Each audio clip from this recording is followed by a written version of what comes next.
Hello and welcome all students to the channel of MSR Sir Babina। तो हम लोग अपनी सीरीज में आगे बढ़ते हुए देखते हैं। हम लास्ट वीडियो में मेजर क्रॉप्स इन इंडिया पर डिस्कशन कर चुके थे। जो मुख्य फसलें हैं भारत में उन पर हम लोग चर्चा कर चुके थे। मुख्य फसलों पर लास्ट वीडियो में हम लोग चर्चा कर चुके थे। इस वीडियो में हम देखेंगे भारत में minerals, important minerals in India. Bharat में कौन-कौन से मिनरल्स हैं जो मुख्यतः रूप से पाए जाते हैं एवं कौन-कौन से प्रमुख अयस्क हैं, कौन-कौन से लौह क्षेत्र हैं, जो भी बोर्ड एग्जामिनेशन में मुख्यतः पूछा जाता है, ठीक? उस पर हम लोग चर्चा करेंगे, ठीक है? तो पहले हम लोग देख लेते हैं डिस्ट्रीब्यूशन में कि किस चीज़ का क्या डिस्ट्रीब्यूशन है। पहले देखते हैं हम लोग जीडीपी में क्या डिस्ट्रीब्यूशन है।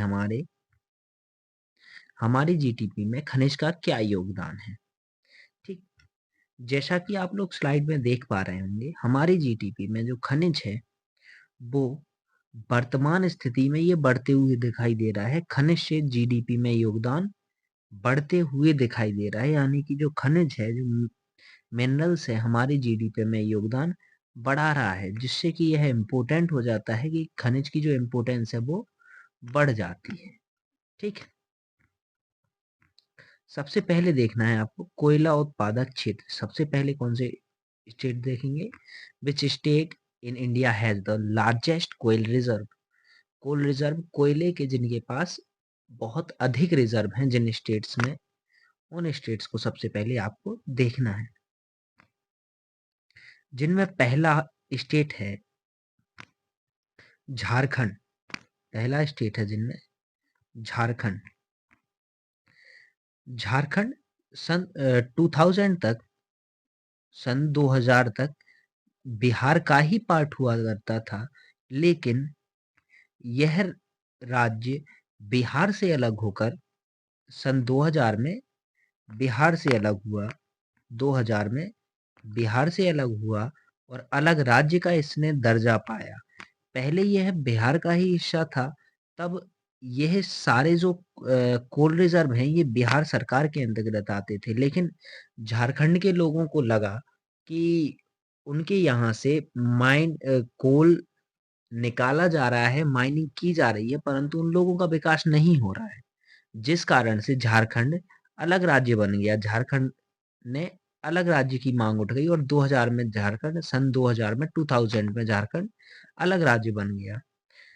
चूंकि झारखंड बिहार के इस झारखंड वाले क्षेत्र में बहुत ज्यादा माइंस थी, कोयला बहुत ज्यादा था, जिस आधार पर ये अलग हुआ और आज अलग राज्य है।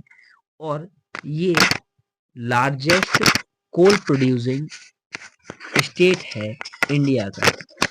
सबसे सर्वाधिक, सबसे बड़ा कोल प्रोड्यूसिंग स्टेट है झारखंड, जो है largest coal producing state in India है। भारत में सबसे सर्वाधिक कोयले का उत्पादन करने वाला राज्य झारखंड है, ठीक? इसको आपको याद रखना है, ठीक? झारखंड के बाद है उड़ीसा। झारखंड के बाद उड़ीसा, ठीक? उड़ीसा के बाद Chhattisgarh.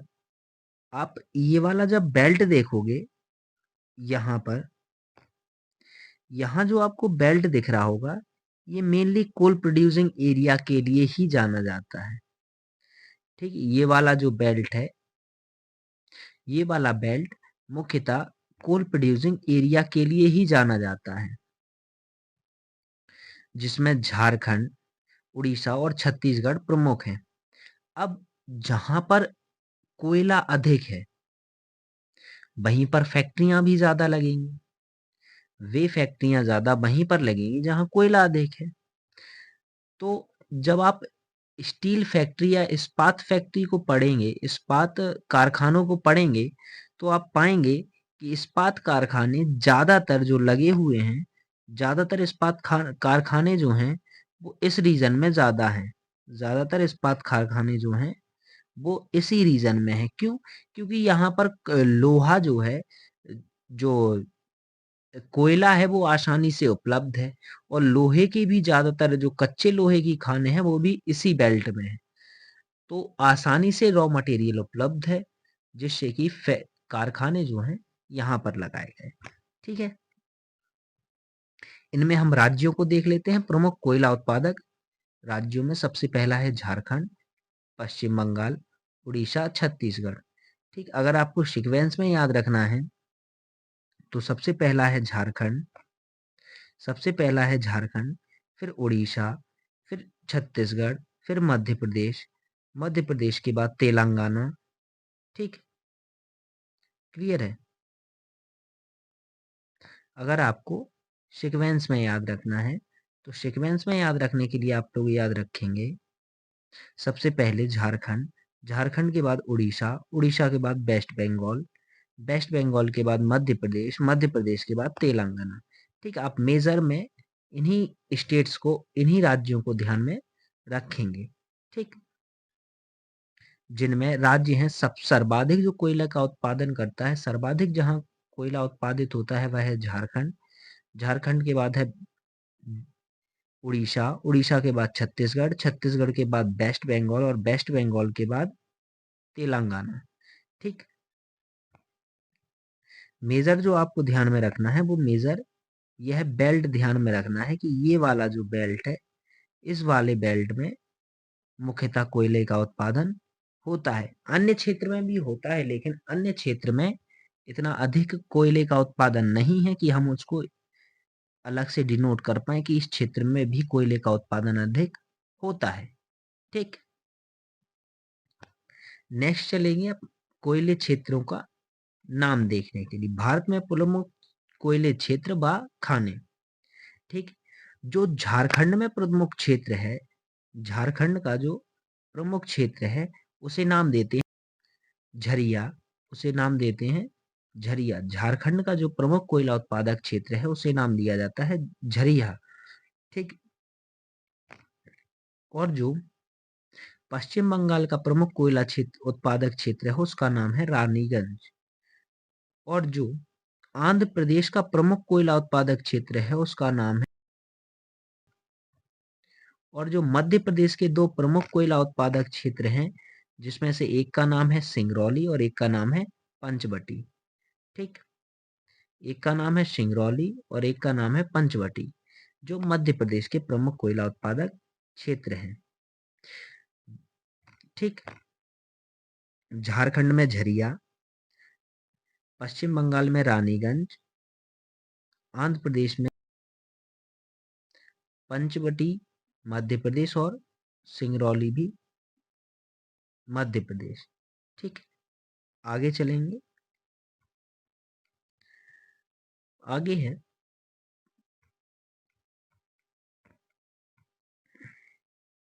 Location of steel industry in India. Bharat में कहां कहां पर इस्पात कारखाने लगे हुए हैं, किन क्षेत्रों में इस्पात कारखाने लगे हुए हैं। ठीक, पहले इस्पात कारखाने, जो स्टील फैक्ट्रीज हैं, स्टील फैक्ट्री है, स्टील फैक्ट्री या इस्पात कारखाने वहां पर ज्यादा लगेंगे जहां पर आसानी से इस्पात फैक्ट्री के लिए कच्चा माल उपलब्ध होगा, कच्चा माल आसानी से उपलब्ध होगा, या फिर जहां पर कच्चे माल के अलावा उन्हें स्टील के लिए प्रमुखता क्या चाहिए, ईंधन, जिससे कि भट्टी को जला सकें और बहुत मात्रा में ऊर्जा उत्पन्न हो, जो संभव है कि जो कोयले से ही संभव है। इसलिए यह जरूरी है कि जिस क्षेत्र में कोयला आसानी से उपलब्ध हो हम उन्हीं क्षेत्रों में फैक्ट्री लगाएं। तो आप यहाँ पर देख पा रहे होंगे कि यहाँ पर उन क्षेत्र जहाँ पर कोयला कोयले कोयले को हमने पहले देखा था, जहाँ पर कोयले की खानें थी, वहीं पर ज्यादातर जो फैक्ट्री हैं उसी एरिया में लगी हुई हैं। ठीक, ज्यादातर जो स्टील की फैक्ट्री हैं वो उसी एरिया में लगी हुई हैं जहाँ पर कोयला उत्पादक क्षेत्र ज़्यादा था, ठीक? जैसे कि बोकारो हुआ, ठीक? बोकारो स्टील प्लांट हुआ, जसमेदपुर हुआ, जमशेदपुर हुआ, रुकड़ी राउरकेला हुआ, भिलाई हुआ, ये सभी इस्पात संयंत्र उसी क्षेत्र में हैं जहाँ पर जिस क्षेत्र में कोयला आसानी से मिल रहा है।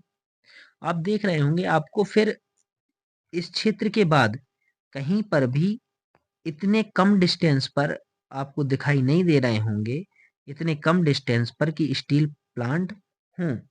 इतने कम डिस्टेंस पर आपको स्टील प्लांट नहीं दिखाई दे रहे होंगे जितने की कम डिस्टेंस पर इस रीजन में दिखाई दे रहे हैं। कारण क्या है? क्योंकि ये वाला रीजन जो है यह कोयले से भरपूर है। यहाँ पर कोयला बहुत अच्छी मात्रा में और अच्छी क्वालिटी का कोयला उपलब्ध है, जिस कारण से जो स्टील प्लांट हैं वो इसी क्षेत्र में ज़्यादा लगी।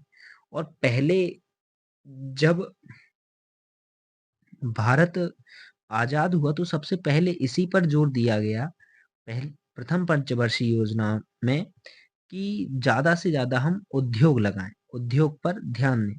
तो उद्योग में हमारे पास सबसे पहले जो कंपनियों को ऑप्शन में दिखा कि हम उस क्षेत्र में उद्योग लगाएँ, जिस क्षेत्र में आसानी से हमें कच्चा माल मिल रहा है, कच्चा माल आसानी से उपलब्ध है, ठीक?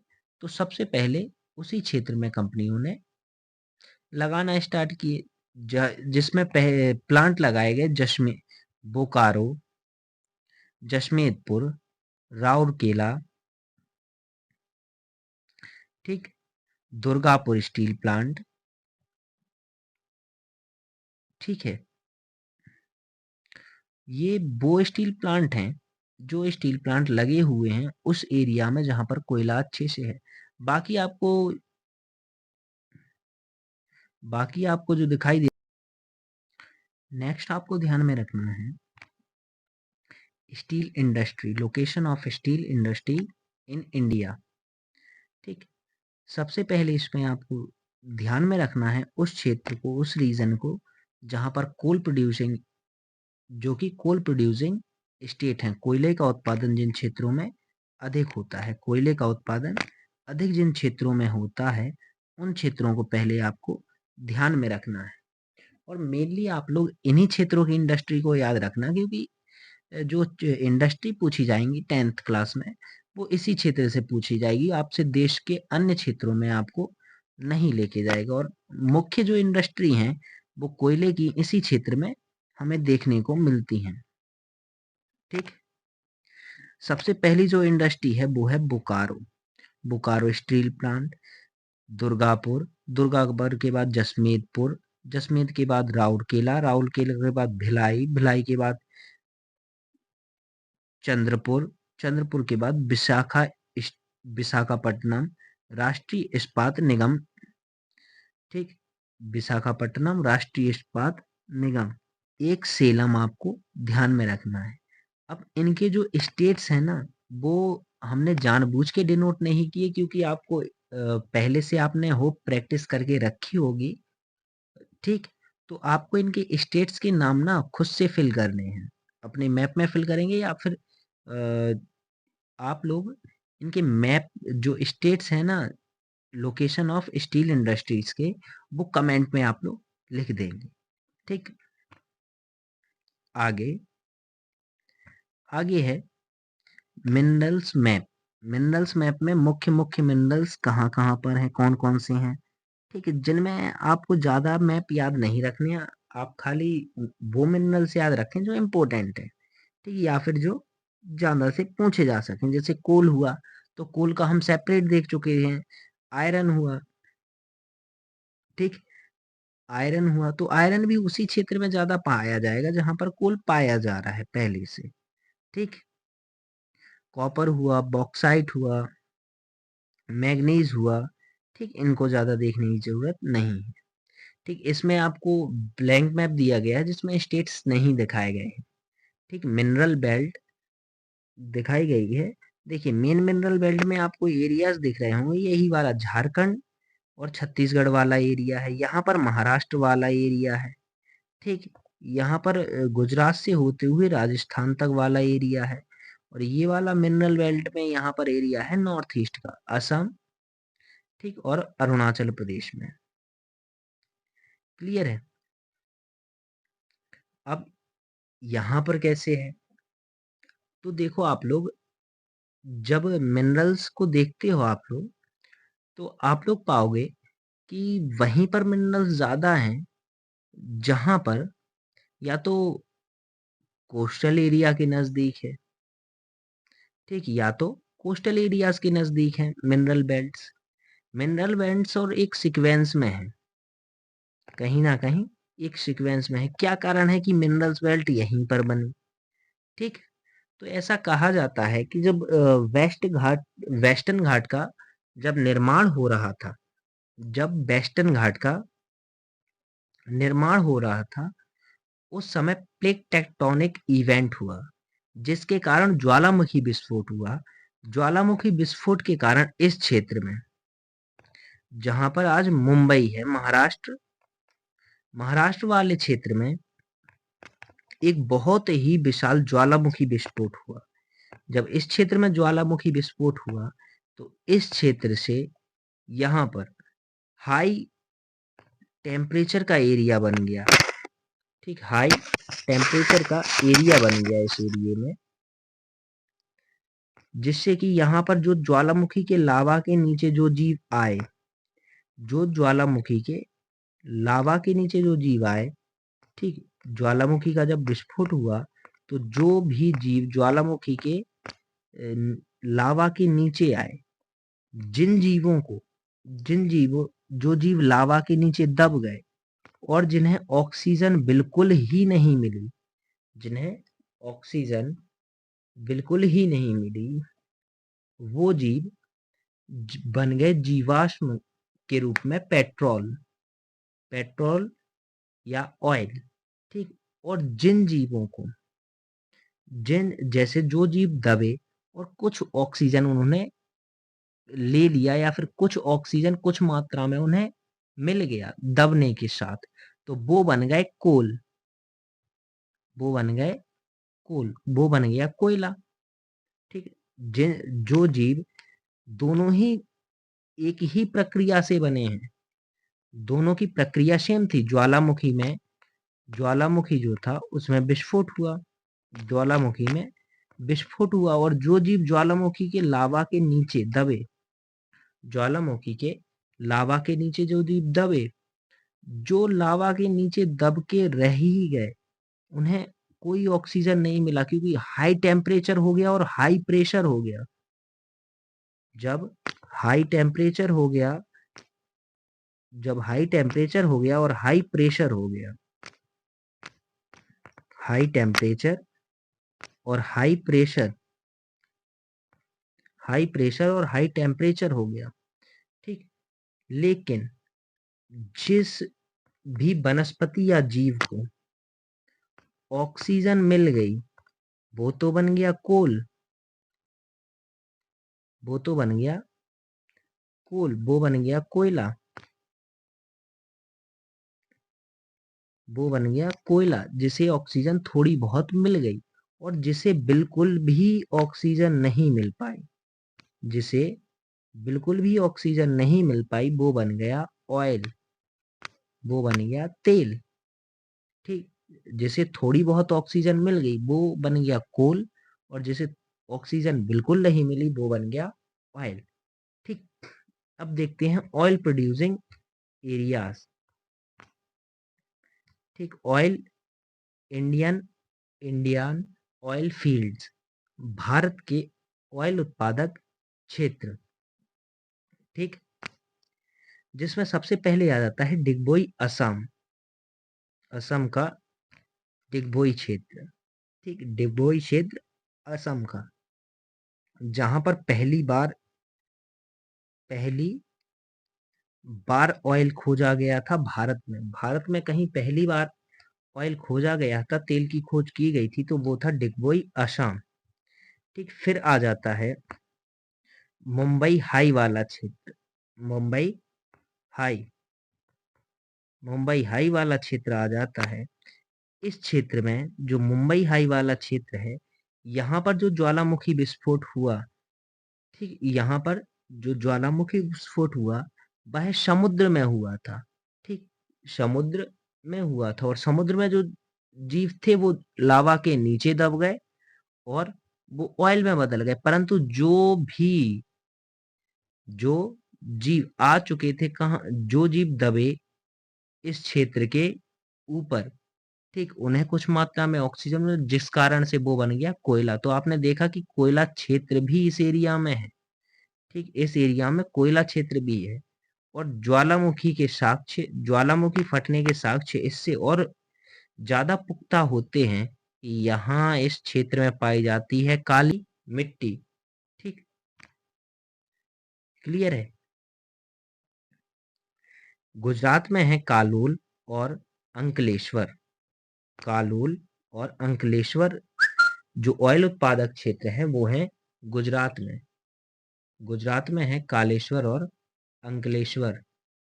कालेश्वर और अंकलेश्वर गुजरात के क्षेत्र हैं, ठीक। गुजरात में आपको ऑयल प्रोड्यूसिंग एरियाज में 2 को याद रखने हैं, कालोल और अंकलेश्वर, ठीक। मुंबई में एक को याद रखना है, मुंबई हाई, और एक असम में डिगबोई। आपको मात्र 3 ऑयल प्रोड्यूसिंग एरियाज को ध्यान में रखना है इंडिया में। आपको मेजर 3 ऑयल प्रोड्यूसिंग एरियाज को ध्यान में रखना है, जो कि पहला जिनमें है डिगबोई, ठीक, दूसरा है मुंबई हाई, तीसरा है कालोल, चौथा अंकलेश्वर। कालोल और अंकलेश्वर जो है वो गुजरात में है। कालोल और अंकलेश्वर जो हैं वो गुजरात में है। कालोल और अंकलेश्वर गुजरात में है और मुंबई हाई महाराष्ट्र में है और डिगबोई आसाम में है, ठीक। होप आप इन सभी को याद रखेंगे, ठीक है। इन्हीं को दोबारा देख लेते हैं। इंडिया ऑयल फील्ड्स जिनमें आपको ध्यान में रखना है डिगबोई, यहाँ पर केवल आप डिगबोई ध्यान में रखेंगे, ठीक है। मुंबई हाई मुंबई में, अंकलेश्वर और कालोल ये गुजरात में, ठीक। तो ये था आपका minerals distribution in India. Minerals का डिस्ट्रीब्यूशन इंडिया में कैसे कैसे है और आपने मिनरल बेल्ट को भी देखा। अब मेन बात, आपको जो ये मैप दिखाई दे रहा होगा अभी, मैप जो दिखाई दे रहा है, इसमें आप देख पा रहे होंगे कि अलग अलग साइंस के द्वारा, अलग अलग निशानों के द्वारा आपको मिनरल्स के बारे में दिखाया गया है कि कहीं पर ट्रायंगल का निशान है, कहीं पर कुछ और निशान है, ठीक, कहीं पर डॉलर का निशान है, कहीं पर 2 लाइनिंग करके ऐसे खींच दिया गया है, उस निशान द्वारा दर्शाया गया है। आयरन ओर को बिल्कुल ब्लैक करके, आयरन ओर को बिल्कुल ब्लैक पॉइंट के द्वारा दर्शाया गया है, ठीक। क्योंकि आपसे जब बोर्ड एग्जामिनेशन में मैप पर पूछेगा तो मैप में इस पर विशेष ध्यान दिया जाएगा कि आप साइन किसका बना रहे हैं, साइन जो कहा गया है वही बना रहे हैं या नहीं। ध्यान रखना, आपके मैप में आपको लिखना नहीं है, खाली साइन के द्वारा दिखाना है।